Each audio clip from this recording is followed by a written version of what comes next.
Welcome to the Plato Paradigm, a paradigm shift in reading Plato's dialogues. Episode 179, IO 535D to E. Socrates has given 3 reasons why the poets lack intelligence or techne when they compose their good poems. They actually don't compose their poems according to his explanations.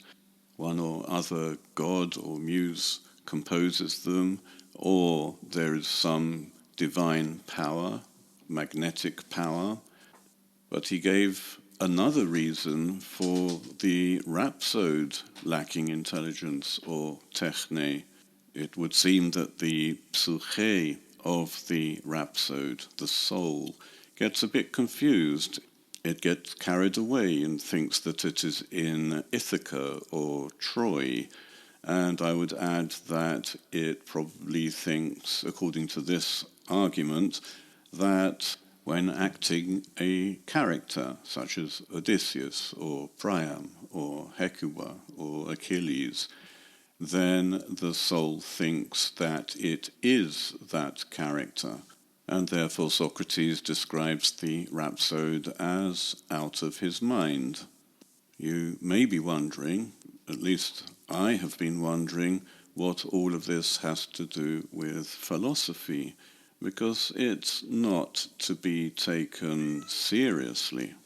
Poets clearly have a techne, especially the poets who can compose good poems. And rhapsodes also have a techne if they can do their job properly of transmitting the poetry to an audience in such a way that the audience is affected as much as possible in the way that the poet wanted.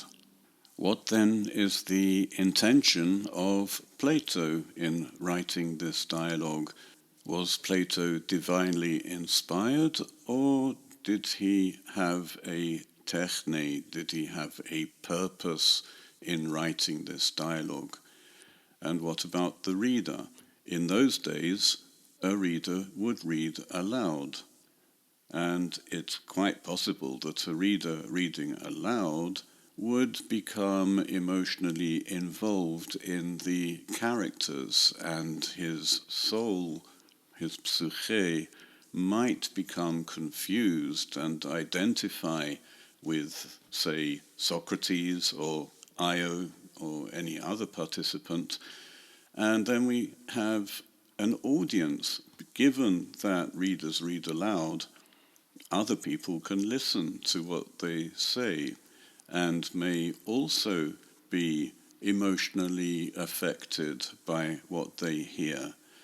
But do they actually understand what the dialogue is about, or are they simply enjoying the drama? These are questions we should begin to consider, but I presume we'll pick up a few more clues as we carry on reading the text. Socrates and Io have just agreed that a good rhapsode gets carried away by what he says, and now Socrates turns to consider the audience. Again, still asking Io questions, because it's Io's opinion which is important, not Socrates' opinion. Oistha un hotikaiton theaton tus pollus, tauta humes ergadzesthe. Do you know then that you, rhapsodes, perform these same things on the many of the spectators as well? It's interesting that Socrates formulates the majority of the spectators as the many of the spectators and not most of the spectators, which he could have done. In Plato's dialogues, the many usually refer to the unwise, those who are not sophoi, in other words, not experts at living well. We should also notice that people who listen to rhapsodes are actually considered spectators. because it seems to be more important that you see what the rhapsode is doing rather than what the rhapsode says. Obviously, what the rhapsode says is important, that is the poem, but the rhapsode is also ornamented, dressed in a certain way, and behaves in a certain way, which has already been emphasized in this dialogue.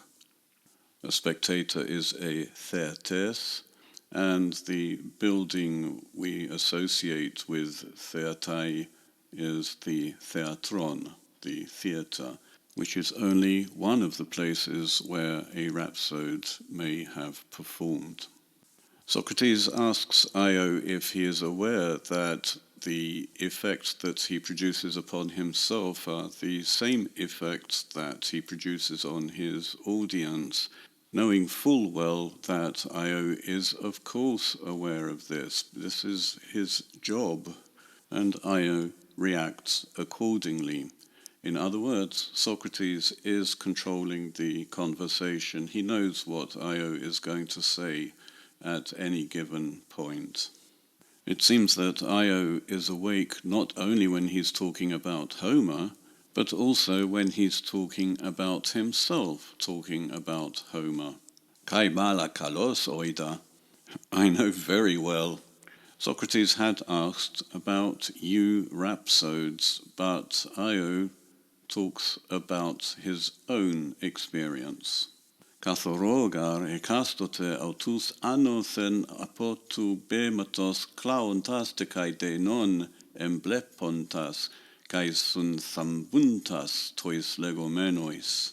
For from on high, from the raised area, from time to time I look down at them crying and looking at something terrible and being astounded in keeping with the things being said. Before television and cinema, audiences had a vivid imagination, and they didn't need to be spoon-fed everything. And indeed, as we see here, they would react strongly to mere words delivered by a flamboyant rhapsode whom they would see as Odysseus, Priam, Achilles, Ajax, whoever. And it might be worth considering how listeners to the readers of Plato's dialogues reacted to what they saw and heard. There is a very real danger that a reader and his audience would lack the techne and the intelligence to understand the import of a Platonic dialogue, but yet would be enthralled by what happens in the dialogue, and they could appreciate the drama, the characters, and even the cut and thrust of the discussion, all at the emotional level.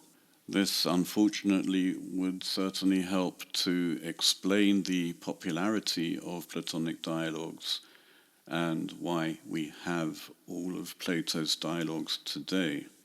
We should note that with Homer, the effect the rhapsode, at least Io, is looking for is terror, fear, pity, and Io seems to have this down to a fine art. To say that he doesn't have techne is problematic. Degar me kais fodr autois ton nun prosechen, for I really have to pay attention to them. Hos anmen klaun tas autus kathiso, autos galasomai argurion lambanon, andegelontas, autos klausomai argurion apollus. So that if I make them sit down crying, I myself will laugh, taking money, earning money. But if I make them sit down laughing, I myself will cry, losing money. This is a witty thing to say, and I'm not sure that we're expected to think that Io made this up on the spot. It isn't obviously the case that all rhapsodes need to make their audiences cry, but in the case of rhapsodes declaiming the Iliad, especially the Iliad, their audience really does need to cry more than laugh. And this is the criterion of success. A crying audience means that the rhapsode is successful, and here we have the rhapsode cleverly saying that he himself will laugh in that case because he's making money, while if the audience laughs, then the opposite happens. The rhapsode will cry because he is losing money. I'm not sure how much truth there is behind the witticism, but I presume there is some, and it's very interesting. It means that the rhapsode is a rhapsode because he makes money from it, so he is a technites, a craftsman. He does what he does in order to make money. This is what most craftsmen do. But I do wonder how much money the rhapsode would lose if the audience isn't satisfied with his performance. In competitive circumstances, it's obvious that only the winner and possibly the second placed rhapsode would actually make money. The others just lose. But in a religious setting, it's quite often the case that the city itself would pay the rhapsode. Some outstanding rhapsodes, like some outstanding sophists, would receive patronage from wealthy members of a city who would house them and feed them and give them some payment as well. Presumably, if they performed poorly, the aristocrats or the wealthy patron would let them know about it and possibly tell them to leave. In between important occasions, a rhapsode could simply set up in an agora or some public place and perform like a busker today and rely on tips from the audience. And this may be what the witticism here is referring to.